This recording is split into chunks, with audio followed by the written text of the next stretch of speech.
हाल ही में हिमाचल विधानसभा के अंदर कांग्रेस के मंत्री द्वारा राष्ट्रीय स्वयंसेवक संघ पर काल्पनिक और तथ्यहीन जो टिप्पणी किया है उसकी मैं कड़े शब्दों में निंदा करता हूं और यह मांग करता हूं कि जगत सिंह नेगी जो है तुरंत सार्वजनिक रूप से माफी मांगे। और मैं सलाह देना चाहता हूं कि वो राष्ट्रीय स्वयंसेवक संघ के बारे में बोलने से पहले राष्ट्रीय स्वयंसेवक संघ के बारे में पढ़ाई करे, किताबों को पढ़े, क्योंकि 100 साल का जो इतिहास है 1925 से लेकर 2025 तक का राष्ट्रीय स्वयंसेवक संघ का जो इतिहास है वो पूरी दुनिया के अंदर मिसाल है। और भारतवर्ष के अंदर भी समाज का ऐसा कोई वर्ग नहीं है, समाज का कोई ऐसा क्षेत्र नहीं है जहां राष्ट्रीय स्वयंसेवक संघ के प्रयासों से, चरित्र निर्माण के माध्यम से, सामाजिक समरसता के आधार पर, सेवा के आधार पर और देश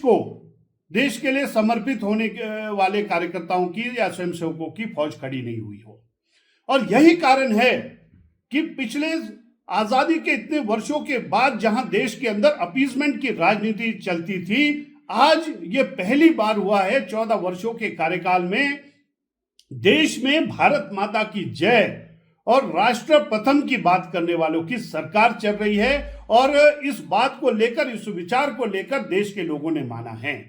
और इसमें हजारों की तादाद में इतने 100 साल के कार्यकाल के अंदर लोगों ने अपने निस्वार्थ भाव से इस विचार को बढ़ाने के लिए, देश को आगे ले जाने के लिए अपना जीवन जो है न्यौछावर किया है। ऐसे संगठन के बारे में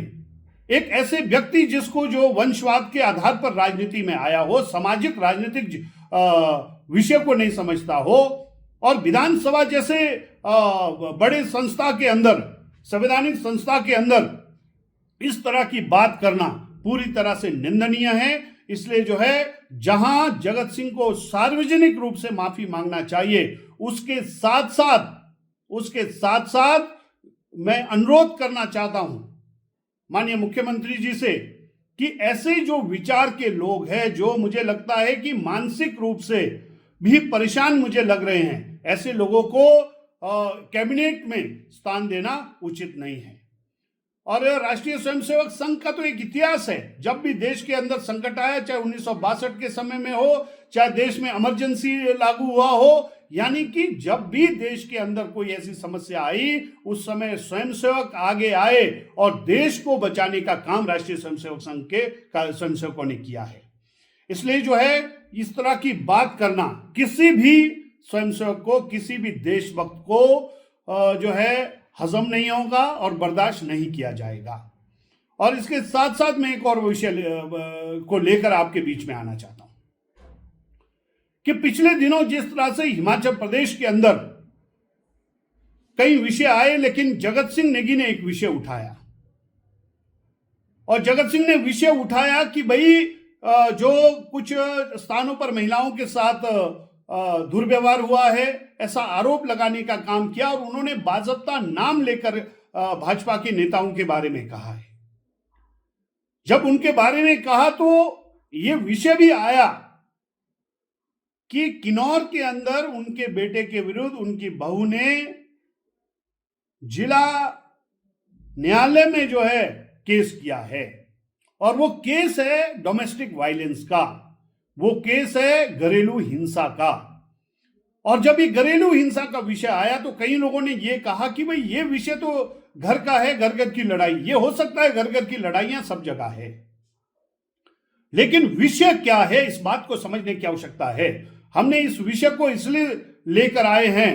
क्योंकि उसमें लिखा गया है कि ये जो पूरे प्रदेश में महिलाओं की बात कर रहे हैं, ये मंत्री का जो है उनके सामने उनकी बहू के साथ दुर्व्यवहार होता था, उनके बहू के साथ पिटाई होती थी और उसको जान से मारने का प्रयास भी उनके सामने होता था और ये मंत्री एक शब्द नहीं बोलते थे। विषय इसको लेकर है ये और एक गंभीर मामला है। कोई व्यक्ति अपने घर के अंदर बहू को बचाने की बात नहीं करेगा और पूरे प्रदेश में ढिंढोरा पीटने की बात करेगा, ये किसी भी सभ्य समाज को बर्दाश्त नहीं किया जा सकता है सभ्य समाज के अंदर। इसलिए विषय ये सामने आया है और किसी के लिए मजबूरी हो सकता है। मैं पिछले कल देख रहा था, बहुत सारे किन्नौर के जो है इनके चमचे बहुत गालियां दे रहे थे मुझे, लेकिन ये एक सामाजिक समस्या है। और मैं ये कहना चाहता हूं, इनका एक कल मुझे रिकांगपियो के अंदर गालियां दे रहा था,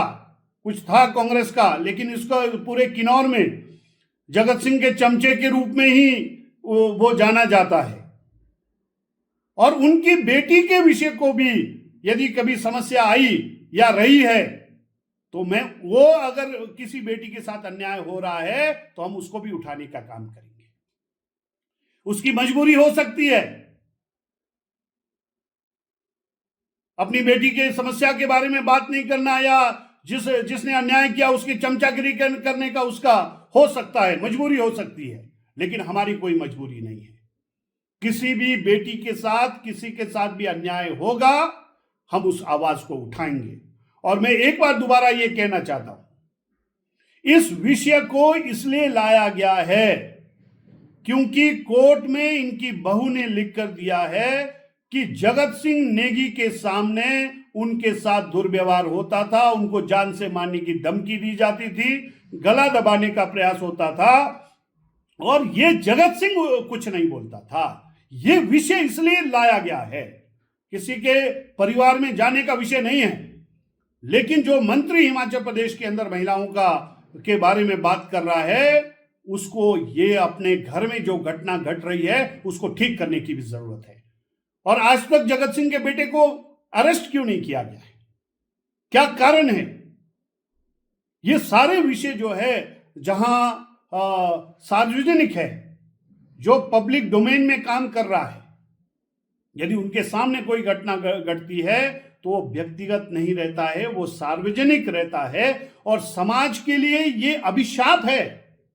किसी भी नेता के सामने यदि ऐसी घटना घटती है, चाहे उसके घर में क्यों नहीं घट रही हो, यदि वो चुप रहता है तो कहीं ना कहीं उसका डबल स्टैंडर्ड सामने आता है कि वो दूसरे लोगों के बारे में तो चर्चा कर रहा है, लेकिन अपने घर में अगर किसी बेटी के साथ अन्याय हो रहा है, बहू के साथ अन्याय हो रहा है, उस पर वो चुप रहता है। तो ये जगत सिंह का दोहरा चरित्र पब्लिक के सामने आना चाहिए। इस दृष्टि से इसको उठाने का हमने काम किया है। इसलिए जो है किसी भी घर की समस्या को सार्वजनिक करने का विषय नहीं है, लेकिन जिस तरह का दोहरा चरित्र जगत सिंह का सामने आ रहा है, इसलिए इस विषय को सामने लाने का जो है भारतीय जनता पार्टी प्रदेश ने भी किया है। और किन्नौर के भारतीय जनता पार्टी के नेता होने के कारण और समाज में जो समस्या है उसको उठाने का काम पिछले मैं भी 35 वर्षों से कर रहा हूं, और इसको हम उठाने का आगे भी काम करेंगे। और इस विषय में भी जो है जगत सिंह को सार्वजनिक रूप से अपना स्टैंड क्लियर करना चाहिए कि बजाय 5-7 ये जो चमचे आगे लेने का काम किया है, बजाय उनके अपने को स्वयं को सामने आना चाहिए और ये बताना चाहिए कि उनकी बहू ने जो घरेलू हिंसा का केस किया है और जो उसमें आरोप लगाए गए हैं, और आपके ऊपर भी आरोप है कि आप सामने रहते थे, ये सारी घटनाएं घटती थी, इसके बारे में सार्वजनिक किन्नौर की जनता को बताना चाहिए और प्रदेश की जनता को बताना चाहिए।